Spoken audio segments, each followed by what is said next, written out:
রাসূল সাল্লাল্লাহু আলাইহি ওয়াসাল্লাম বলেছেন, লা ইয়াগতাসিলু রাজুলুন ইয়াউমাল জুমআহ, যে ব্যক্তি জুমার দিন গোসল করবে, ওয়া ইয়াতাতাহহারু মাসতাতা মিন কুবরিহি, এবং সে সাধ্য অনুযায়ী পবিত্রতা অর্জন করবে।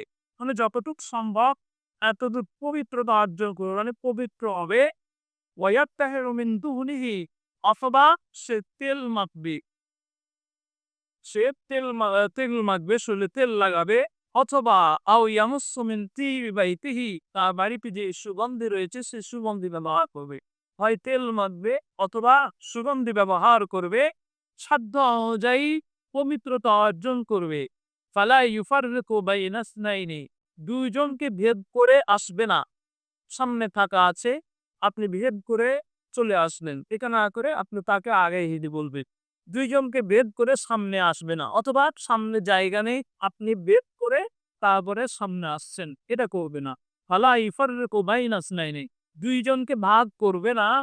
রাসূল সাল্লাল্লাহু আলাইহি ওয়াসাল্লাম বলছেন, সুম্মা ইউসাল্লি মা কুতিবা লাহু, এটা হলো বুখারীর বর্ণনা, যে সুম্মা ইউসাল্লি মা কুতিবা লাহু, যা লিখা হয়েছে, মানে তাকদীর যতটুকু নির্ধারণ করা হয়েছে যতটুকু সালাত আদায় করবে। মুসলিমে বর্ণনায় রয়েছে মা কুদ্দিরা লাহু, যা নির্ধারণ করা হয়েছে, একই অর্থ, শুধু লফজ ভিন্ন, মুরাদিফ শব্দ। তো তার যেটা নির্ধারণ করা হয়েছে, তাকদীরে যেটা নির্ধারণ করা হয়েছে, সেই পরিমাণ সালাত আদায় করবে। তার মানে খতীব সাহেব খুতবা দেওয়ার আগ মুহূর্তে আপনি চাইলে ২ রাকাত ২ রাকাত করে সালাত আদায় করতে পারেন, কোনো সমস্যা নেই। এই হাদিস থেকে বোঝা যায় যে সুম্মা ইউসাল্লি মা কুতিবা লাহু, তার জন্য যা নির্ধারণ করে দেওয়া হয়েছে, এখানে ২ রাকাত ৪ রাকাত নির্ধারণ করা হয় নাই। যা নির্ধারণ করবে যতটুকু করতে পারেন, সাধ্য যতটুকু কুলাই।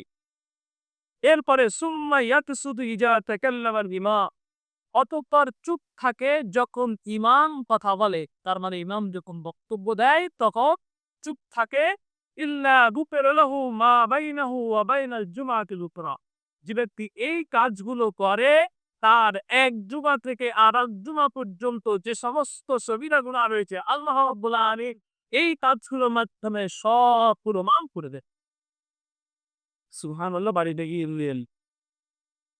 তো আল্লাহ রাব্বুল আলামিন এক জুমা থেকে আরেক জুমা পর্যন্ত যে সমস্ত তার সগীরা গুনাহ রয়েছে, এই সগীরা গুনাহগুলো মাফ করে দেয় শুধুমাত্র এই কাজগুলো করার দ্বারা। অন্য রেওয়ায়েতে আছে ওয়া ফাযলা সালাসাতি আইয়ামিন, অতিরিক্ত আরো ৩ দিন মাফ করে দেন। যে ব্যক্তি এই কাজগুলো করে, মানে